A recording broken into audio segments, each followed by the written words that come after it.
Hello, and welcome to the Foreclosure Deals Coach podcast. This is the show where we discuss how you can find, figure, fund, fix, and flip a foreclosure deal using my foreclosure profit system. Guys, it is summertime. There's a lot of real estate activity happening right now. Not to say that activity doesn't happen in the winter, just that we definitely accelerate in the summer months. Here we are in the thick of June. I'm signing up a bunch of clients right now. Welcome aboard to any of the new clients who are attending this live broadcast today. So excited to have you guys. I wanted to tell you a story today, and we're really going to dive into the competitive nature of real estate investing. And here's the story. I've got a couple of friends who are attorneys, right? And great guys. We hang out not all that often, but we went out a couple nights ago, and we were hanging out with my attorney buddy and a couple of his other attorney friends. And these guys, you got the people who work for the city and the district attorney's office, you got defense lawyers, you got divorce lawyers, etc. And generally speaking, this is a very competitive industry, law, right? And they know that going in. It's a friendly competition. Obviously, in the courtroom, they got to pit each other against each other. They got to find information. They got to get their zings against each other. But after the trial is over, they're buddies. They hang out. They go grab drinks together, and the competitive spirit dies off.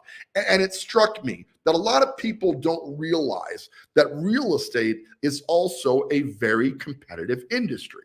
See, especially as it relates in the investment side of the world. As a retail real estate agent, you don't see the competition quite as much because you're dealing with an independent buyer and you're generally talking to the selling agent, right? Who, if they're a good agent, they realize the cooperative nature of how this is supposed to work, and they work together to achieve the common outcome, which is the buyer getting the house, right? That's how real estate retail is supposed to work anyway. It doesn't always work that way. A lot of times there's a competitive bid that starts happening where the buyer's agent wants to represent the best interest of the buyer, and the seller's agent obviously wants to represent the best interest of the selling agent. And in a lot of cases, agents add a lot of payload to that conversation by making it competitive, when the idea behind the cooperative commission, they literally call the commission a co-op. And it used to be a flat 6% that was split evenly between the buyer's agent and the seller's agent. Okay. Recently, you probably heard the decoupled commissions at the NAR level. They said you can't really define how much the buyer's agent commission is going to be. I had Steve Pruitt, one of our team agents, on the show, and he talked about how he didn't feel like it's going to have a massive impact on the real estate market overall, because buyers agents are still going to expect to be compensated to bring people out, and sellers agents are still going to want the assistance from people with active buyers to buy it. But all in all, it reduced some of the competitive nature of that. In the real estate investing side of this, though, it's very competitive, and it will always be competitive.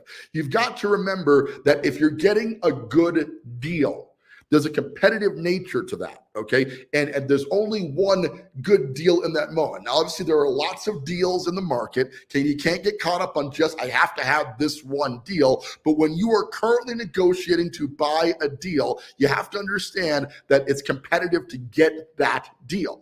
Okay, and this is where a lot of my clients struggle a little bit. Okay, they come into real estate thinking about it from a retail perspective, and that comes with the mindset, if you will, the attitude that they've got some time to mull this over, if you will, while they're deciding whether they want to buy the property or not. Nothing could be further from the truth. Okay, if you are buying good deals, you've got to understand that the good deals do not last very long, because there are lots of people, investors, who are far more experienced than a lot of my clients are. Okay, they've got my level of experience or better in a lot of cases, who can run analyses much faster. They can make decisions much quicker. Okay, they've got access to more capital, et cetera, and it's extremely competitive to hop in there and buy these deals. So as a rookie real estate investor, one of the first things we have to overcome is that apathy towards evaluating and deciding to do a deal. Okay. And obviously, a lot of people have day jobs when they first start out to real estate investing. They've got other things that they do full time. They run other businesses. They've got a job with a corporation, etc. So it's very difficult for them to locate a deal at all. But if they do locate a deal, it's hard not to take the mindset, because they've got other things going on, that they've got time to make an executive decision on that property. So where I jump in as a coach is I'm preparing people before the deal arrives. Okay, we're going to have some great conversations once you sign up for coaching, and even before you sign up for coaching. If you're struggling with the mindset about this, let's chat, because I can tell you that a lot of people come into this with a false misconception about how this market actually works. And I will tell you that in the Front Range of Colorado, okay, we are perhaps in one of the top 10 most competitive markets in the country. Now, why is that? Well, a lot of it is that the weather patterns, like people like having the option to have the outdoor lifestyle for solid seasons. There's just a lot of great reasons to move to Colorado. Okay. As a result, we are one of the more expensive states to live in. Average price of a home in the Colorado Springs market right now is wandering north of $500,000. There are markets all over the country where your average price point is half of that, $250,000, $300,000. Okay. So we're in a more competitive market than usual, and people come into this thinking they can do this as kind of a pedestrian, and it simply isn't the case. Right. So what I do to prepare you for this is we have a mindset discussion where I explain that the process of finding a deal also comes with very quick deal analysis and the ability to fund that deal relatively fast. If you have all three of those things working for you, okay, if you know how to find deals accurately, which I happen to be a pro at, okay, if you're very solid at deal analysis, and I would say that after thousands of deals in analysis in my world, I'm pretty qualified to analyze a deal relatively quickly, right? And then if you've got funding available, I'm a hard money broker, so I can help you to locate the capital that you need to actually do the deal. If you got those three pieces pretty well dialed in, you're in a great spot to actually do deals. And as a result of that, my clients come in, and instead of exploring the long-term theory of real estate investing, as so many programs out there offer, the idea, the concept, the basis, if you will, the theory of real estate investing, and they charge tens of thousands of dollars to do it. One of my favorite example is Than Merrill, who should shortly be coming into town to do his annual rally at the World Arena here in town. Okay. And I'm not knocking any of Than's information. Okay. Obviously, the guy's a professional flipper. He's done probably 1,000 deals, maybe even more than that. Okay. So super qualified to teach what he offers. But he comes into town, he rents out the World Arena, he does this huge hype session, right? And the hype session is all about how much money you can make investing in real estate using his formula and his process. Okay, then he charges in the neighborhood of $30,000 to $40,000 for this education. He hands you a workbook, a 3-ring binder, gives you an 800 number, probably invites you to a Facebook group where you can consolidate with other people who are also thinking about doing deals, right? And then he's back on his private jet flying to the next location. Okay, the model works wonderful for Than. Than is worth about $100 million. If you Google him and find out his net worth is worth $100 million. And if you're selling education for $30,000 to $40,000, obviously you'd probably be worth $100 million too, and it would be a great way to make a living, no doubt about it. Okay. The problem is education is not most people's problem in doing deals. Most people's problem in doing deals is that they don't know where to locate a deal. If they did know where to locate a deal, they wouldn't know how to analyze that deal accurately. Right. And if they were able to analyze the deal accurately, they wouldn't be sure where to get the funding to do the deal. This is where the competitive market part of this really kicks in. Okay, the experienced, sophisticated investors who have been doing this a while know how to find deals. They have something called deal flow. I have a pretty significant deal flow because I've done so many deals that I've got wholesalers who bring me deals. I've got agents who call me to bring me stuff that they need to offload that can't work out on the retail market. Okay, I've got ads out, Facebook ads, Google ads that we're running to locate deals. So my deal flow is actually pretty excessive considering the amount of deals I actually need to do. We are literally evaluating a deal every single business day and sometimes a couple of them. Okay, that does not mean they're all good deals. Okay, there's a lot of data coming at us, right? And just because somebody presents it as a deal, just because wholesaler du jour says, hey, I got this great deal, you got to check it out, right? Reminds me of the guy selling watches out of his jacket pocket. Are you interested in a watch, right? So just because a guy said it's a deal doesn't mean that it's a deal, okay? But if you can look at the deal on its surface, analyze the deal quickly, and what does deal analysis consist of?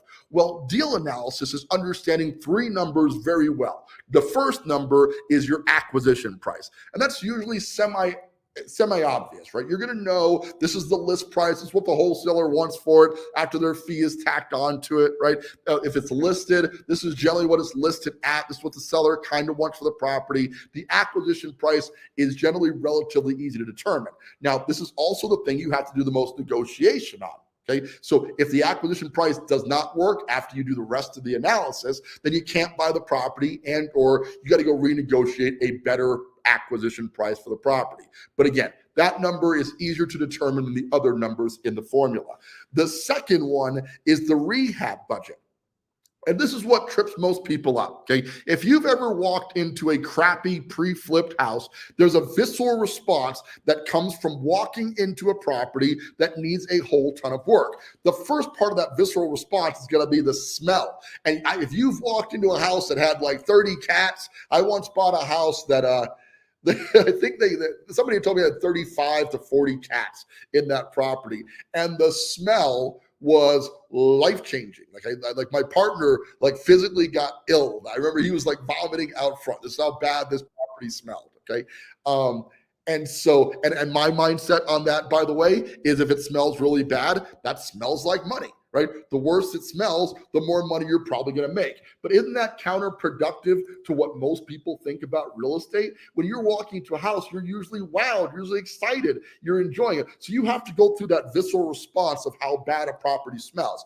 Then if you can get past the smell, a lot of them smell bad, you got to start evaluating all the things on this property that are likely to need to get fixed. You're looking at the cabinets and going, oh my God, those are terrible. The countertops are miserable, right? The flooring is jacked up, right? There's holes in the drywall. Things that if you maintain your house to a certain degree, and most sane people do, you would never, the mindset I used to use before I was sophisticated is how do people live like this, right? Have you ever thought about that? You ever been to somebody's house, right, who's a bit of a hoarder or just in general a slob, and you thought to yourself, how do people live like this? That's a normal human response if your house is relatively clean to walking into a really crappy house. Yet you got to take that response and go, but if I invested $40,000, $50,000, $60,000 into this property, I could then on the back end sell it for the retail price, right? So we've established the acquisition price.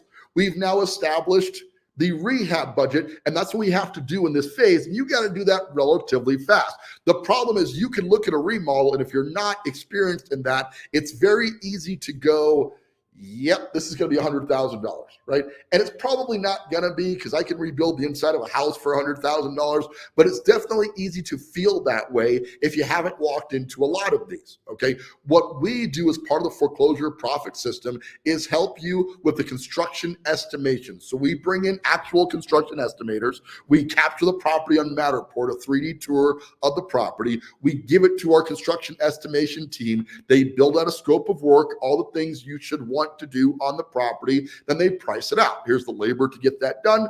Here's the parts to get that done. This is what it should cost. They add all those little pieces up to one larger remodeling budget. Okay. And this has to happen. Again, remember the competitive nature of this business. This has got to happen in about 48 hours, right? You don't have a ton of time to do this evaluation. So we got to get all the data into the system, do a very quick construction estimate, leave a waggle factor because there are going to be things that you don't get to see visually, even though you've inspected the property. You can't necessarily see all the visual attributes of what's wrong with it. right? And so you have to put that number in.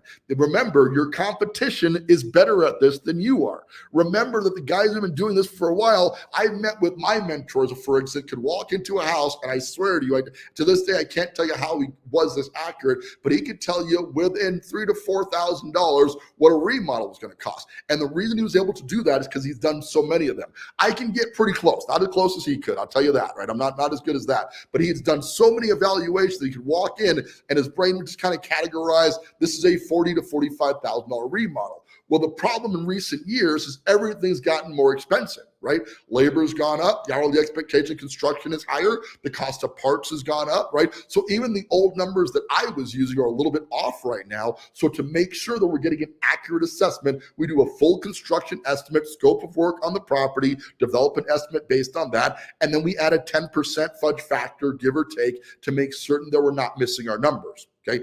If you are doing this accurately, you should be able to get within 10%. For the sake of numbers here, we now have our acquisition price. We've got our remodel price, right? And now all that's left is the after repaired value, which we get from looking at the market overall using tools like Privy, or if you've got MLS access, you will be able to do the MLS access and to see that and find out what the property is going to sell for. You can also determine how long your days in market should be. And what we were looking for is a price that will get the property sold in 30 days or less. Well, when the market was super hot, you remember, we were able to gauge that because the days on market was actually measured in hours, right? So you could see not only what the price would be today, but because of the bidding war, how much this thing might go up to if you just price it accurately with the market.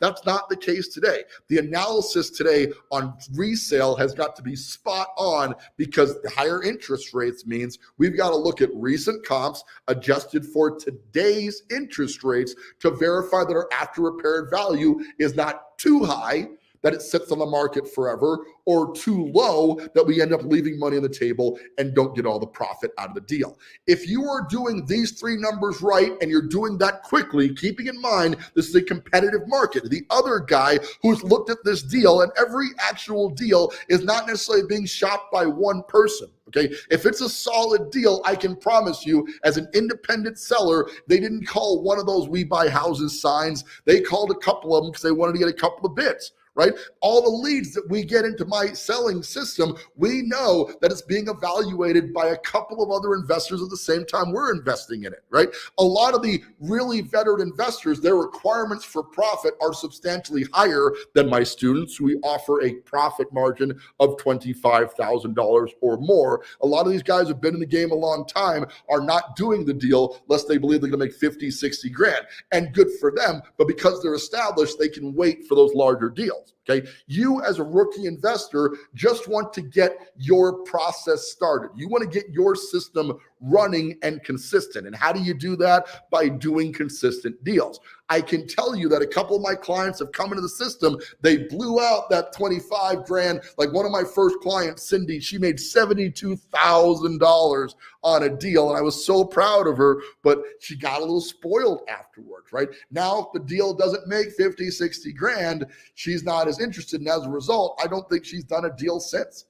Right? So there's a danger in spoiling yourself because the idea of the foreclosure profit system is to be consistently doing 4 to 6 deals per year. And because you can do that while maintaining your day job, you keep your income from your day job that you have now. And now you're making $25,000 per deal. You're doing 3 or 4 of these per year, right? You're now building an income on top of your income, and you take that additional windfall and you invest it anywhere else but flipping, right? You can put it into passive real estate investment vehicles like buying a rental or investing in an apartment complex or things of that nature, or you can cycle it into other things like putting it into a REIT, a real estate investment trust that's going to throw off a passive income from that. You can pay down debt, which is going to improve your life and et cetera. Increase the rate that you pay down your mortgage, okay? What I want you to do is take the money that you make from flipping and invest it anywhere else but flipping.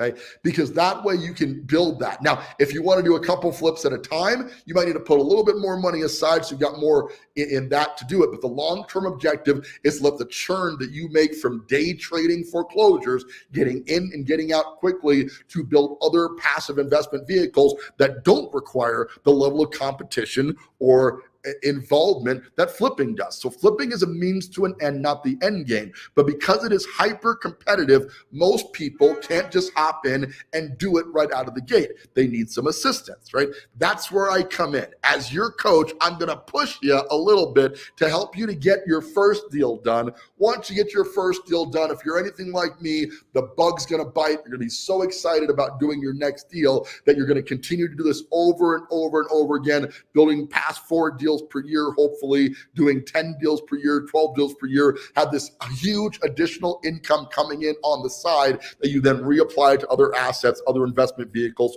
to ultimately make you wealthy.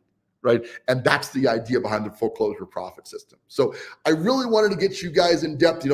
Attorneys get it, right? I'm talking to attorneys because they're in the profession. They're competitive, right? They're friendly, competitive. I got a lot of friendly, competitive flippers here in town that I can go have a beer with. I hang out with. These are my buddies, right? But when it comes down to working towards buying a house, we're competitors. We both want the property if it's a good deal, and we're negotiating against each other to get that deal done.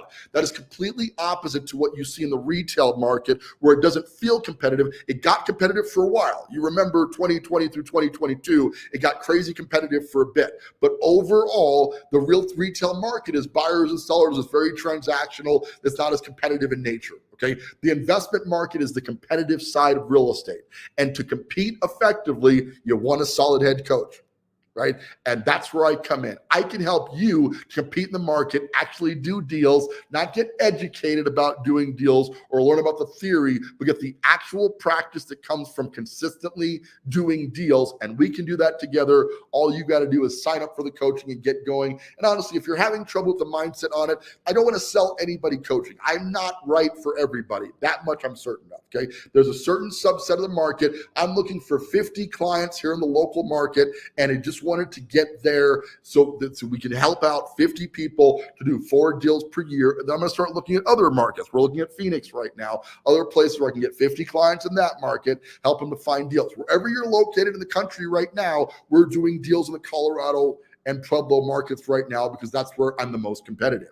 When I can be competitive in other markets as well, we're building those teams right now so I can compete in those markets, then we'll start doing deals in those markets as well. But I want to make sure that my clients can do as many deals as they want to do. That's the vision for Foreclosure Deals Coach, and that's the essence of the foreclosure profit system that I offer. If you want to learn more, click on the link, slide in my DM, send a comment on this very video. I'll reach out to you. We're going to spend a few minutes going over whether this investment vehicle is the right fit for you in your investment journey. And if it is, I'm going to help you to actually find a deal. I'm not going to teach you about what I do. That's not going to do you any good. I'm actually going to walk you through finding, figuring, funding, fixing, and flipping as many deals as you actually want to do. And why am I going to do that? Because I make a small assignment fee on every deal that I do. So it's lucrative for me to keep my clients fed with deals, much like my mentor helped me to get started in deals. He made money for doing that, right? That's how the whole system works, and I can help you to do it as well. That's our show for today, guys. Hey, the real estate market is competitive. You want to play? Well, tell me. Put me in, coach, and I will get you in the game right now. We can start doing deals immediately. You just got to take the first step. Reach out. Let's discuss whether coaching's the right fit, get you into the program, and start finding deals for you so you can start building that income and wealth that you're looking for, as real estate can do for anybody who's fully committed to doing it. With that, that is our show for today. I thank you so much for tuning in. I really appreciate it. Guys, the market is always in a state of flux. The key to benefiting from that flux is to get out in front of it, to know what you want to do and how you can properly navigate the market as it moves. I want to be your head coach for that and help you with that. This is Donny Coram, your Foreclosure Deals Coach. Thanking you so much for tuning into the show today and reminding you now and always, don't buy a house, buy a deal.